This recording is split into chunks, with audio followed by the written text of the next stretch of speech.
नमस्कार मित्रांनो, कसं आहात? आनंदी, उत्साही, एनर्जेटिक? येस मित्रांनो, असायलाच पाहिजे.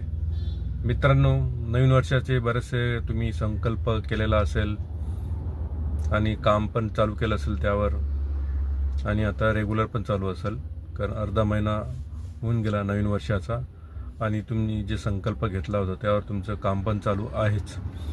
म्हणजे तुम्ही आता पूर्ण वर्षभर ते काम करणारच, हे कन्फर्म आहे. तर हाच उत्साह आपला कसा कायम ठेवायचा, त्यासाठीच आज आपण बोलणार आहोत. कारण जे आपण मोठ्या उत्साहानं आपण चालू करतो काम, नंतर काय होतं, नंतर बंद होतं. पण तुम्ही आता चालू ठेवलं आहे, ते तुमचं काम संकल्प केला होता त्यावर करताय अजूनपर्यंत, म्हणजे हे तुमचं कंटिन्युटी राहणार आहे.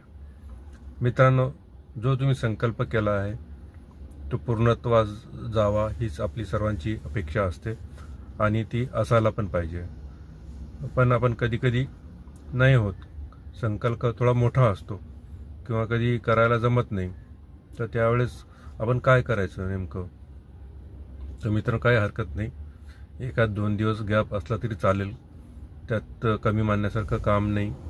किंवा पूर्ण जरी आपण दिवसाचं जे आपण ठरवलं टार्गेट किंवा जे करायचं आहे त्यात करू जरी शकलो नाही तरी थोडंफार जरी आपण त्यात आपण केलं, थोडासा जरी केला पाहिजे. समजा आपण ठरवलं की आज रोज 1 किलोमीटर चालायचं, तर 1 किलोमीटर चालायचं जरी आपल्याला जमलं नाही तर 100 मीटर तर होईल, 100 मीटर नाही तर 50 मीटर तरी होईल.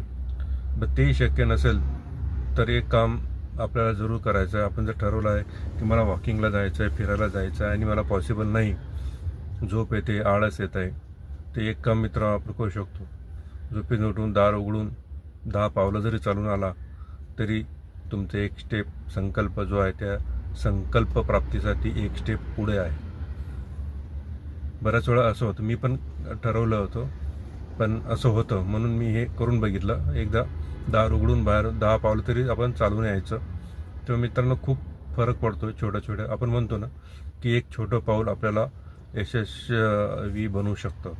तर त्याचंच एक छोटंसं उदाहरण आहे जे मी करून बघितलं, म्हणून मी तुमच्यासोबत आज डिस्कस करत आहे. तर यामुळेच काय होतं की नाही, माझं एक कॉन्फिडन्स पण त्यामुळे वाढतो की नाही, मी ठरवलं होतं, केलं, बंद नाही पडलं, माझी कन्सिस्टन्सी चालू राहिली, त्यामध्ये माझा व्यत्यय आला नाही. आला होता व्यत्यय पण मी त्याला पार केला. थोडं तरी मी एक पाऊल तरी मी त्यामध्ये, एक पाऊल तरी पुढे गेलो, मागं नाही राहिलो किंवा बंद नाही पाडलं. अशा छोट्या स्टेप्स असतात मित्रांनो, जे आपल्याला